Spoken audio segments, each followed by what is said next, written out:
हाँ नमस्कार, मैं हृदय धारवार। आप देख रहे हैं खबर। आज हम बात करेंगे सूर्य नमस्कार पर तकरार, आखिर क्यों? तो जिस तरीके से सूर्य नमस्कार को बड़े लेवल पर मनाया जाता है, पूरे देश भर में बड़े आयोजन किए जाते हैं और 1 तारीख से 7 तारीख तक के आयोजन पूरे देश भर में होना है। इस पर तकरार शुरू हुई क्योंकि मुस्लिम पर्सनल लॉ बोर्ड ने आपत्ति जताई सूर्य नमस्कार को ऐच्छिक किया जाए, कंपलसरी ना किया जाए। इस पर चर्चा करेंगे, फिर सुनते हैं कुछ प्रतिक्रियाएं।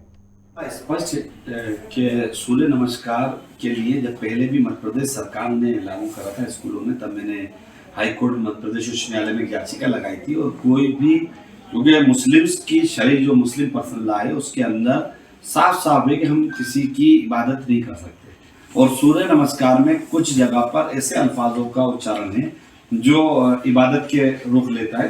तो मुस्लिम पर्सनल लॉ बोर्ड भी वही बात कह रहा है और हम लोग भी पहले से वही बात कहते आए कि ये अनिवार्य नहीं होना चाहिए। जिसको करना है वो करे, लेकिन इसका वो नहीं होना चाहिए। मैंने माननीय उच्च न्यायालय जबलपुर से उस समय में एक रिट भी लगाई थी जिसपे माननीय उच्च न्यायालय ने आदेश दिया था और उस आदेश पे इसको ऑप्शनल लगाया ना। एक्सरसाइज कराओ, मन से जो उच्चारण हो रहा है, जबान से जो उच्चारण हो रहा है वो कैसा हो रहा है? जबान से उच्चारण होगा तो वो हम कैसे करेंगे? और क्यों बाध्य करना चाह रहे हैं? अगर बीजेपी ये चाहती है कि सही में उनका रुख एक एक्सरसाइज कराने का है, वो विटामिन देने का है, तो उसके लिए उसको योगा में भी तो आप कर रहा हूँ। कंपलसरी क्यों करना चाहते हो वो रीजन समझ से पड़े। तो आप नहीं चाहेंगे कि ना हो? बिल्कुल ऑप्शनल होना चाहिए। मैं अभी भी कहूंगा कि वो ऑप्शनल रखा जाए और मुस्लिमों पे उसको बंधन नहीं है। देखिए, सूर्य नमस्कार से तन भी प्रसन्न रहता है, मन भी प्रसन्न रहता है। और विश्व में 47 मुस्लिम कंट्री ऐसी हैं जो सूर्य नमस्कार और योग को अपना चुकी हैं। कांग्रेस के विधायक जो उल जलूल बातें कर रहे हैं, मुझे लगता है कि उसको तंदुरुस्त रह रहा है, मन स्वस्थ रह रहा है, तो उसमें आपत्ति क्या है? सिर्फ और सिर्फ विरोध करना ही इतिश्री नहीं होती है। मैं आपके माध्यम से उनको चेताना चाहता हूँ कि ऐसी बातों को न फैलाएं, जनता इसको अच्छा नहीं मानती है। देखिए, मुझे लगता है कि सिर्फ और सिर्फ आपत्ति, आरोप, विरोध करना ही कांग्रेस का एक शिगुफा बन चुका है और वो उन्होंने उसको आत्मसात कर लिया है। कोई भी बात करें उसका विरोध करना है, कोई भी बात हो उसको आलोचना करना है। देखिए, कहा जाता है 2 मिनट का योग और रहे निरोग। इस तरीके की परंपरा हमारे यहाँ रही भी है, योग करना चाहिए, अच्छी बात है। लेकिन इस पर मुस्लिम पर्सनल लॉ बोर्ड की आपत्ति के बाद एक बहस शुरू हो चुकी है। आरिफ मसूद ने खुलकर विरोध किया है, समर्थन किया है कि इसको ऐच्छिक किया जाए, अनिवार्य ना किया जाए। तो चर्चा करेंगे। कुछ खास मेहमान साथ में परिचय करा दें आपका। बीजेपी से वेद गोपाल लोहिया जी। वेद गोपाल जी, स्वागत है आपका। कांग्रेस से राम पांडे जी आपका भी स्वागत है। और समाज सेवी हैं चंद्रशेखर तिवारी जी आपका भी स्वागत है। शुरुआत करेंगे वेद गोपाल जी आपसे। जिस तरीके से सुना होगा आपने आरिफ मसूद को कि उन्होंने कहा कि सूर्य नमस्कार को ऐच्छिक किया जाए, अनिवार्य नहीं किया जाए, क्योंकि उनके धर्म में इजाजत नहीं देता कि सूर्य नमस्कार किया जाए। देखिए हृदय जी, पहले तो हमें यह तय करना होगा कि मानवों के हित में, प्रजा के हित में, बच्चों के हित में, बड़ों के हित में कौन कौन सी चीजें हैं और उनमें कम से कम इस तरह का धार्मिक एजेंडा लोगों को चलाना बंद करना पड़ेगा। ये दुकानें अब पुरानी हो चुकी हैं। आज यूएई और सऊदी अरबिया में भी योग किया जा रहा है और वहां लोगों को सूर्य नमस्कार करने में कोई समस्या नहीं आ रही है। दूसरी बात मैं एक और कहूंगा कि भारत ने अगर विश्व को कुछ भी सबसे बड़ा दिया है तो वो योग है। उस योग से इतनी परहेज क्यों, जिस योग से हम स्वस्थ रह सकते हैं, हमारा तन और मन दोनों प्रफुल्लित रह सकते हैं, जिससे हमें ऊर्जा मिलती है, उससे इतनी बुराई क्यों? और ये कब तक चलेगा? ये कब तक चलेगा? वहां मैं आपको एक बात और बताऊं हृदय जी, मैं हर वर्ष जाता हूं उसमें और आप और हम घर में भी सूर्य नमस्कार करते हैं। कोई आवश्यकता नहीं है इसमें किसी मंत्र की। और मंत्र हम इसलिए बोलते हैं कि मंत्र बोलने के साथ हमारी सांसों का क्रम ज्यादा बेहतर होता है। परंतु आरिफ मसूद जी को इस तरह के विवाद पैदा करने में, धार्मिक उन्माद पैदा करने में, ये एक उनका जो आनंद है, ये आनंद नहीं आना चाहिए। आप कभी जनहित की बात करें, कभी लोक कल्याण की बात करें तो कुछ अच्छा हो सकता है। परंतु मैं नहीं समझ पा रहा हूं कि ये चाहते क्या है और करना क्या चाहते हैं, कहना क्या चाहते हैं। और कभी गोल बात, ये तरकीबें नहीं चलेंगी। मध्य प्रदेश की सरकार ने यह तय किया है कि जो हमारे छात्रों के, प्रजा के हित में है, वो काम हमें करने चाहिए। बिल्कुल। राम पांडे जी, जिस तरीके से बात की जाती है कि हमारा भारत धर्मनिरपेक्ष राष्ट्र है, सब धर्मों का सम्मान होता है, तो एक धर्म विशेष के पक्ष में खड़े होना और फिर इस तरह की चीज़ों प्रमोट करना, ये आरोप भी लगातार कांग्रेस पार्टी लगा रही है। आखिर क्या आपत्ति है सूर्य नमस्कार करने पर? अच्छी बातों का हमेशा स्वागत होना चाहिए। योग हमारे देश में 5000 सालों से चल रहा है। हमारे ऋषि मुनि योग कर रहे हैं, हमारे महापुरुषों ने योग किया है। विवेकानंद जी हों, रामकृष्ण परमहंस हों, महात्मा गांधी जी हों, पंडित जवाहरलाल नेहरू जी हों, और आज भी कई हर तरह के लोग योग को कर रहे हैं। स्कूलों में चल रहा है और योग के भारत में कई टीचर हैं, अब कई संस्थान हैं। 1966 में बिहार में योग विश्वविद्यालय की स्थापना हो गई थी। 1995 में जब दिग्विजय सिंह जी मुख्यमंत्री थे, तब कटनी में महर्षि योगी वैदिक विश्वविद्यालय की स्थापना हो गई थी, जहां से ग्रेजुएट, पोस्ट ग्रेजुएट लोग निकल रहे थे। 21 जून को योगा दिवस मनाया जाता है, सारी दुनिया मना रही है, मुस्लिम देश भी मना रहे हैं, ईसाई देश भी मना रहे हैं, सब योग का स्वागत करते हैं। मैं स्वयं रोज योग करता हूं। हमारे नेता, भारत के प्रथम प्रधानमंत्री पंडित जवाहरलाल नेहरू योग करते थे, अपने भाषणों में योग की बात करते थे, योग का प्रचार प्रसार करते थे। तो योग के लिए तो सभी सहमत है। मुस्लिम में भी जो वो नमाज पढ़ते हैं वो भी एक तरह से योग का पार्ट है, उसमें भी वज्रासन और कई तरह के आसन आ जाते हैं। तो योग का तो स्वागत होना चाहिए, विरोध नहीं होना चाहिए। और आरिफ मसूद जी ने जो कहा है उससे ना मैं सहमत हूं, ना कांग्रेस पार्टी सहमत है। और जिस तरह की भाषा आरिफ मसूद ने यूज की है, वैसे ही ब्रज गोपाल जी यूज कर रहे हैं कि इनकी दुकानें बंद हो जाएंगी। क्योंकि योग करने वाले को अच्छी भाषा का इस्तेमाल करनी चाहिए, अच्छी वाणी का इस्तेमाल करना चाहिए। ये योग से हमारा मन और तन दोनों स्वस्थ होता है। अभी इनके प्रभु जी भी कह रहे थे क्या उल जलूल बातें कर रहे हैं, तो उन्होंने गलती की, उससे ज्यादा गलती चूंकि भारतीय जनता पार्टी योग की वकालत कर रहे हैं। तो मैं चाहूंगा कि इनको भी तो अपनी वाणी पर संयम रखना चाहिए, क्योंकि योग करने वाला जो होता है वो बहुत शांत रहता है, चिंतन करता है, मनन करता है। योग से तन मन सब कुछ शुद्ध होता है। तो योग का मैं स्वागत करता हूं, हमारी पार्टी स्वागत करती है, और उनके वो अपने व्यक्तिगत विचार हैं, और मैं तो कहता हूं ऐसे विचार व्यक्तिगत भी उन्हें नहीं प्रकट करना चाहिए। समर्थन किया है उन्होंने ये भी कहा कि जी कमलनाथ जी ने नहीं किया है, हमारे प्रदेश अध्यक्ष कमलनाथ जी है, प्रदेश अध्यक्ष कमलनाथ जी हैं, मीडिया अध्यक्ष जीतू पटवारी जी हैं, राष्ट्रीय अध्यक्ष सोनिया गांधी जी हैं, हमारे पूर्व राष्ट्रीय अध्यक्ष राहुल गांधी जी हैं। ठीक है, सब योग का स्वागत करते हैं और सभी लोग योग हैं, सभी लोग फिट हैं, सभी लोग एक्सरसाइज पर ध्यान देते हैं। एक्सरसाइज कोई भी हो, ये हर एक व्यक्ति की चॉइस है। कोई सूर्य नमस्कार करता है, कोई प्राणायाम करता है, कोई योग करता है, कोई जिम जाता है, कोई क्रिकेट खेलता है। तो हर इंसान को फिट रहना चाहिए, और मैं स्वयं सूर्य नमस्कार करता हूं, इसलिए मैं ये मान के चलता हूं कि सूर्य नमस्कार से हमारी बहुत कुछ है, मैक्सिमम जो एक्सरसाइज हम करते हैं वो हो जाती है। और किसी को योग से यदि कोई मतलब किसी शब्द से यदि कोई दिक्कत है, तो भाई ओम की जगह अपने मन में अल्लाह बोल लो, उससे कोई फर्क नहीं पड़ता है, शब्दों से कोई फर्क नहीं पड़ता है। मैं कट्टरता का विरोधी हूं, हमारी पार्टी कट्टरता की विरोधी है। चाहे कट्टरता भारतीय जनता पार्टी करे या कांग्रेस का कोई विधायक करे, कट्टरता का स्वागत कहीं नहीं किया जाना चाहिए। अब कोई योग नहीं करता है तो भारतीय जनता पार्टी के नेता कहते हैं इसको पाकिस्तान भेज दो, ये देशद्रोही है। ठीक है, आदित्यनाथ जी ने ऐसा कहा था। तो योग करने वाले को ऐसी भाषा का भी इस्तेमाल नहीं करना चाहिए, उसे अपनी भाषा पर संयम रखना चाहिए। बिल्कुल। चंद्रशेखर जी, क्या लगता है आपको जिस तरीके से विरोध किया जा रहा है, क्योंकि धर्म के आधार पर चीज़ों को बांधना और फिर आगे बढ़ाना और उस पर विरोध दर्ज कराना, ये कहाँ तक उचित है? क्योंकि सूर्य नमस्कार सभी के हित में है, वो करना भी चाहिए, यदि आपको आपत्ति ना करें। मैं सबसे पहले तो राम पांडे जी का मैं बहुत स्वागत कर रहा हूँ और अभिनंदन कर रहा हूँ कि उन्होंने बड़ी दबंगता से अपनी बात कही। लेकिन राम भैया, आपको ये भी बता दूं कि उनसे जब पत्रकार महोदय ने पूछा कि आप मुस्लिम पर्सनल लॉ बोर्ड के सदस्य के नाते ये बात कर रहे हैं या कांग्रेस विधायक के नाते, तो उन्होंने कहा मैं दोनों नाते बात कर रहा हूँ, कांग्रेस विधायक के नाते भी और मुस्लिम पर्सनल लॉ बोर्ड के सदस्य के नाते भी। तो ऐसे लोगों के आपकी पार्टी को तो हमेशा ही वो कहीं ना कहीं विवादों में उलझाते रहते हैं, तो पार्टी को चाहिए कि उनके खिलाफ कुछ ना कुछ होना चाहिए।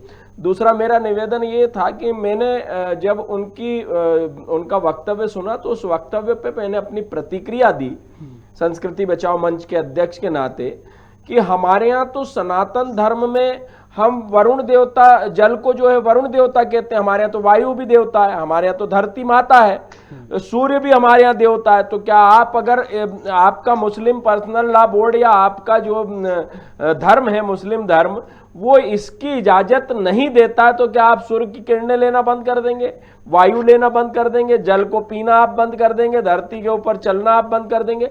दूसरा मेरा ये भी विरोध था कि यही आरिफ मसूद जी जब चुनाव इनका हो रहा था तो इन्होंने 1100 के हनुमान मंदिर और भी उनके क्षेत्र में जितने हनुमान मंदिर थे उन मंदिरों में जाकर मत्था भी टेका, तिलक भी लगाया हनुमान जी का, साथ में चुनरी भी ओढ़ी। तब आपका अगर धर्म है, देखिए जैसे मैं हूं, मैं नहीं जाता रोजा अवतार में, मुझे नहीं है पसंद तो मुझे नहीं है, जरूरी थोड़ी कि मैं अपने किसी मुस्लिम मित्र को खुश करने के लिए जालीदार टोपी लगाऊं और जाके उसके रोजा अफ्तारी में सम्मिलित हूं। मैं अपने धर्म के प्रति अगर मेरा सम्मान है, तुम्हारे धर्म के प्रति भी सम्मान है, लेकिन तुम्हारा धर्म जो कहता है उसको मानो ना। मेरा धर्म कहता है मुझे नहीं मानना है तो नहीं मानना। चंद्रशेखर जी बाध्यता के ऊपर के बाध्य मत करिए, आप स्वैच्छिक रखिए उसको, अनिवार्यता बिल्कुल नहीं स्वैच्छिक। आप ये बताइए ना, योगा में स्वैच्छिक जिस प्रकार राम पांडे जी ने कहा कि भैया अगर आपको हम कह रहे हैं कि मंगलम भगवान विष्णु, मंगलम गरुड़ध्वजा, मंगलम पुंडरीकाक्ष, मंगलाय तनोहरि, और आप कह दो उसमें कि भैया अल्लाह अकबर, जो भी आप पढ़ना चाहो वो पढ़ लो, नहीं पढ़ना है तो आप जो है स्वैच्छिक मन में आप अपने ऊपर वाला, तो आप कह रहे हो ना कि ऊपर वाला तो एक है, मंत्रोच्चारण से हमें आपत्ति है। अरे आपत्तियां तो बहुत सारी चीजों से हिंदू समाज को भी आपसे है, लेकिन वो क्या आपत्ति आप मानने को तैयार है नहीं है, तो आप अपना काम करिए, लेकिन उसमें आप वक्तव्य जारी करके कि कोई भी, और आपकी मुस्लिम समाज के भी कितने लोग आपकी बात को मान रहे हैं। राम भाई जिस प्रकार से कह रहे हैं, मैं फिर से इनका अभिनंदन करता हूं कि मुस्लिम समाज के हमारे कई परिचित हैं जो योगा करते हैं। उसमें जरूरी थोड़ी कि आप अपने घर में योगा करते हो तब भी आपको मंत्रोच्चारण ही करना पड़ेगा। आप सूर्य को नमस्कार, जिस प्रकार आपने कहा वज्रासन, सत्य बात है, जब आप नमाज पढ़ते हो तो आपको जो घुटने के बल बैठते हैं वो भी आसन है। आप कहीं ना कहीं योगा कर रहे हैं, लेकिन योगा को बुरा जरूर मानेंगे क्योंकि वो जो है उसमें अगर थोड़ा सा मंत्रोच्चारण आ गया, हम वंदे मातरम नहीं कहेंगे, हम भारत माता की जय नहीं कहेंगे। अरे भैया हिंदुस्तान में आप रह रहे हैं, अगर भारत माता सबकी माँ है, उसको अगर भारत माता का जयकारा लगाने में क्या आपत्ति है? वंदे मातरम कहने में माँ का ही तो वंदन कर रहे हैं हम, चाहे वो मुस्लिम की माँ होगी तो भी माँ है और हिंदू की माँ है तो भी माँ है, उसको अगर हम अभिनंदन, वंदे मातरम का अर्थ यही हुआ ना कि माँ को वंदन करना, लेकिन हमको विरोध करना है और हमारे को हमारी विरोध की राजनीति करना है। हमें तो सिर्फ मुस्लिमों का जो है मसीहा बनने का प्रयास करना है और कहीं ना कोई जब मौका आए तो हमारे को अपना विरोध दर्ज करना है। ठीक बात है। हमारे स्टूडियो पंकज जी जो है, पंकज जी स्वागत है आपका। पंकज जी, जिस तरीके से बहस छिड़ चुकी है कि जिससे मुस्लिम पर्सनल लॉ बोर्ड ने विरोध किया है कि सूर्य नमस्कार की बाध्यता को समाप्त किया जाए, कि जिस तरीके से सरकार चाहती है सूर्य नमस्कार सभी लोग करें, फायदे होते हैं, अच्छा होता है, करना भी चाहिए, लेकिन कुछ लोगों के विरोध के कारण बहस शुरू हो चुकी है। किस रूप में देखते हैं आप? देखिए मैं तो इतना ही कहूंगा कि ये पूरा एक राजनीतिक स्टंट ही कहेंगे। जब चुनाव आते हैं तो इस तरह के मुद्दे ज्यादा उठते हैं, वरना इससे पहले भी कई बार ये स्थिति स्पष्ट हो चुकी है कि योग को लेकर विवाद भी हुआ है और उसके पे काफी चर्चाएं हो चुकी है। मेरे ख्याल से इस योग एक आसन है, एक स्वस्थ रहने का एक तरीका है, एक दिनचर्या है आदमी के जीवन की, और उसको धर्म से जोड़ के देखना दोनों के लिए गलत है। कोई भी व्यक्ति अपने हिसाब से योग करता है, सुबह वॉक एक्सरसाइज करता है, तो वो एक्सरसाइज जो करता है वो भी योगा का ही हिस्सा है। लेकिन क्या होता है कि जब चुनाव आते हैं, खासकर आप देखते होंगे उत्तर प्रदेश में तो विशेषकर जब चुनाव आते हैं तो उस समय ये मुद्दे सबसे ज्यादा गर्म होते हैं और शायद कहीं ना कहीं इसका भी चुनाव से सीधा संबंध है। तो मैं तो सभी मित्रों से यही कहूंगा कि इसमें कोई ऐसा विषय नहीं है कि जिसमें कोई विवाद वैसी स्थिति पैदा हो। ये अलग बात है कि विवाद पैदा करने की कोशिश की जा रही है, और कई मुस्लिम धर्मावलंबी भी बोल चुके हैं कि योग से इस्लाम को कोई खतरा नहीं है, और ऐसा कहीं भी ऐसा कोई दावा नहीं करता कि इस्लाम को योग के विरुद्ध है। और रही बात नाम लेने की, तो जैसा अभी आप रवि पांडे जी ने भी कहा और चंद्रशेखर तिवारी जी भी कह रहे हैं कि बिल्कुल सही है कि आप भगवान का नाम लेना, श्लोक लेना ना लेना, ये व्यक्ति की इच्छा के ऊपर निर्भर करता है। ऐसा कोई जरूरी नहीं है कि उसको सूर्य नमस्कार के तौर पे ही देखा जाए। सूर्य की रोशनी सभी लेते हैं, चांद की रोशनी सभी लेते हैं, सभी। देखिए, प्रकृति से कोई ऐसा नहीं है कि उसमें कोई बंटवारा हो, हर कोई उस प्रकृति का लाभ ले रहा है। तो मैं इतना ही कहूंगा लोगों से कि इस तरह के जो विवाद है उनका कोई औचित्य नहीं है, और सब अपनी अपनी इच्छाओं से इसको करने न करने के लिए स्वतंत्र है। बिल्कुल। ब्रज गोपाल जी, जिसने पंकज जी ने कहा कि बात सही है कि भाई अपने भी इच्छा के अनुरूप करें, जिसको करना है करें, जिसको ना करना ना करें, पर इससे आदेश निकलते हैं, चीज़ें होती हैं और बहस होती है। ये राजनीति का हिस्सा मानते हैं कि आप भी इसको? नहीं, देखिए, राजनीति का हिस्सा नहीं है, मगर मैं अपनी बात कहूं उसके पहले फिर से कहूं कि राम जी ने आज जिस प्रखरता से और जिस तरीके से एक विवाद का, मैं समझता हूं कि पटाक्षेप किया है, तो ये बहुत प्रशंसनीय है। ऐसा कभी कभी राजनीति में होना चाहिए कि कई लोगों के मन में जो भ्रम रहते हैं वो भ्रम निकलने चाहिए कि भाई मैं कुछ भी गलत करूंगा तो भी पार्टी और पार्टी के प्रवक्ता मेरे साथ रहेंगे, ये अभिनंदनीय है। अब महत्वपूर्ण ये है, देखिए, कुछ लोग ऐसे हैं इस देश में जिन्हें आस्थाओं पर का तिरस्कार करना, आस्थाओं पर कुठाराघात करना, इनमें बड़ा आनंद आता है। आप हृदय जी, मैं एक सामान्य जीवन की बात कर रहा हूं, आप और हम रहते हैं। जो लोग आप टीवी पर देखिए जो ये कहते हैं कि मैं भारत माता की जय नहीं बोलूंगा, वो उसके साथ बोल देते हैं, वो साथ में बोल रहे हैं।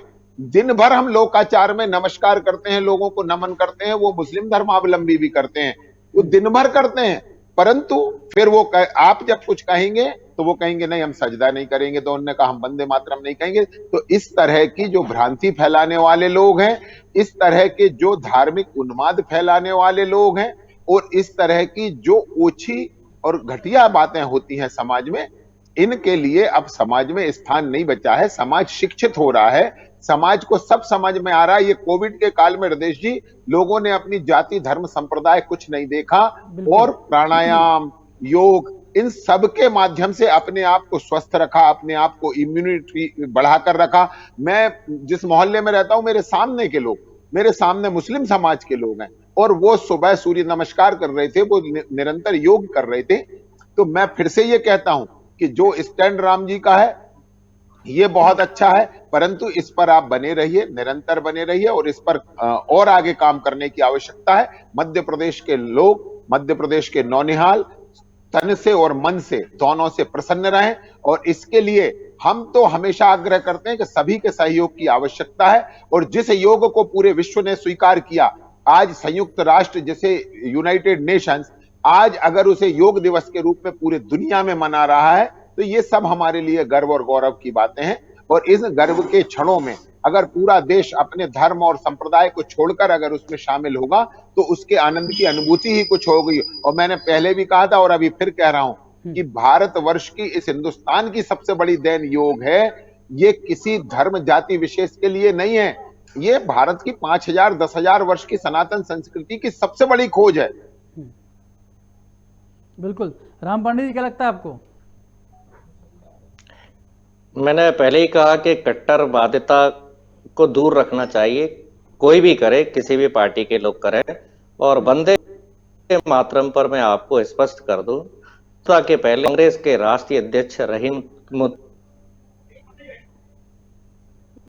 जी थे और बंकिम चंद्र चटर्जी ने मातरम लिखा। जब रहीम राष्ट्रीय अध्यक्ष थे बंकिम चंद्र चटर्जी से कांग्रेस के अधिवेशन में इस राष्ट्रीय गीत को कहा था कि आप बोलिए, तो रहीमतुल्ला जैसे भी राष्ट्रीय अध्यक्ष थे, तो वंदे मातरम से किसी को ऐतराज नहीं है। और ये कांग्रेस ने ही शुरू किया है, कांग्रेस के अधिवेशनों में वंदे मातरम गीत गाया जाता है, और उसी के कारण, कांग्रेस के कारण ही ये राष्ट्रीय गीत बना है। और कांग्रेस की आज भी हमारी कोई भी मीटिंग होती है तो उसमें वंदे मातरम गीत गाया जाता है और भारत माता की जय बोला जाता है। अब ये समझ से परे है कि ये लोग क्यों चिल्लाते वंदे मातरम और भारत माता की जय नहीं बोलते। अब कहो कि भारत नहीं बोलता, कोई हिंदू बोलता है, कोई इंडिया, समझ से परे है। मातरम शुरू हमने किया, गाते हमारे हर अधिवेशन में, हर कार्यक्रम में वंदे मातरम गीत गाया जाता है, भारत माता की जय बोला जाता है। फिर ये झूठ क्यों फैलाया जाता है कि वंदे मातरम नहीं बोलते, हम भारत माता की जय नहीं बोलते? ये तो मतलब कुछ सोच ही नहीं सकते हैं।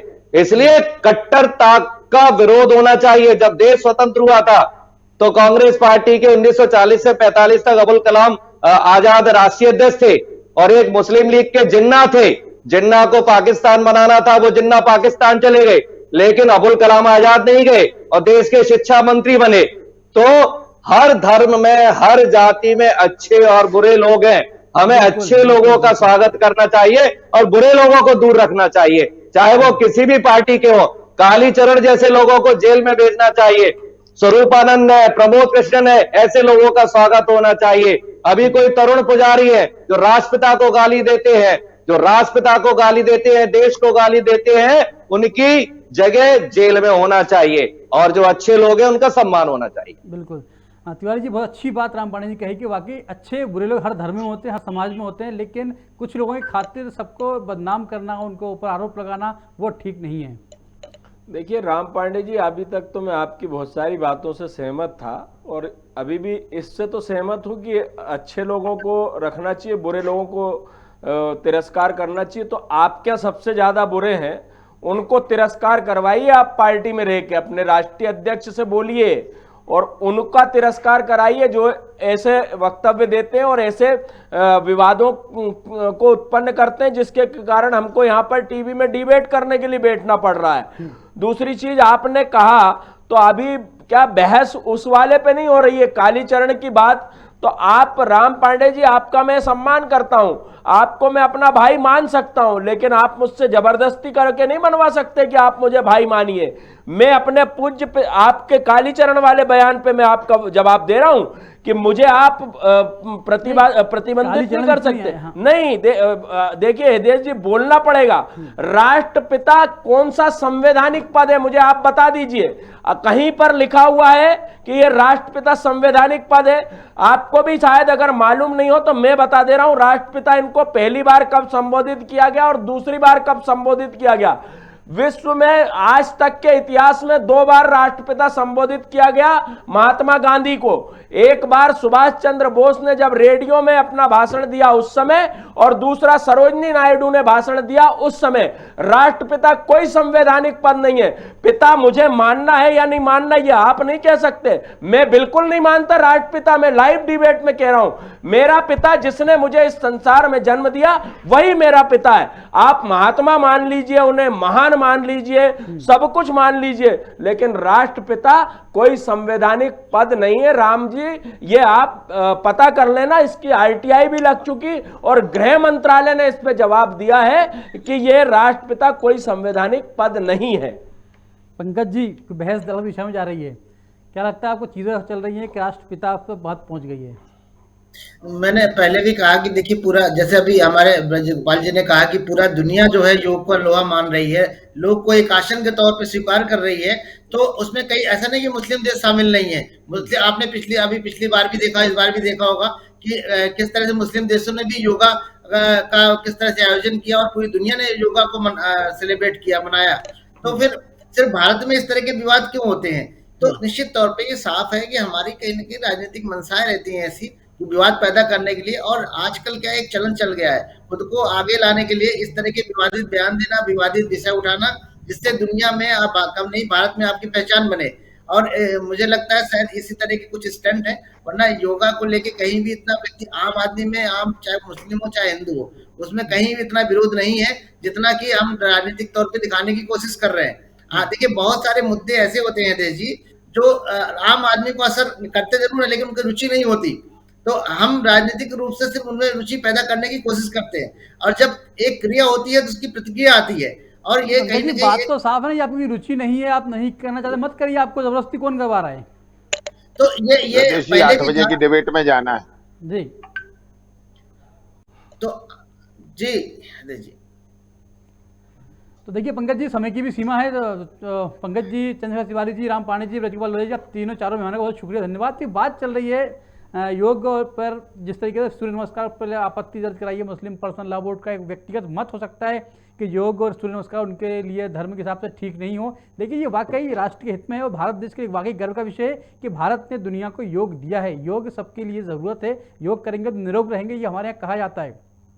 और इसी बात को लेकर हमारे यहाँ योग पर बहस चल रही है। अब मुस्लिम धर्म के लोग कहते हैं कि नहीं है, अब जो मंत्र है वो हम अब उस पर आपत्ति है, नहीं बोलते हैं, तो मत बोलिए, ज़बरदस्ती नहीं है उसमें, लेकिन योग सबके लिए अच्छा है, फ़ायदेमंद है, योग करेंगे तो निरोग रहेंगे। फिलहाल चर्चा में इतना ही, हमें दीजिए इजाज़त, नमस्कार।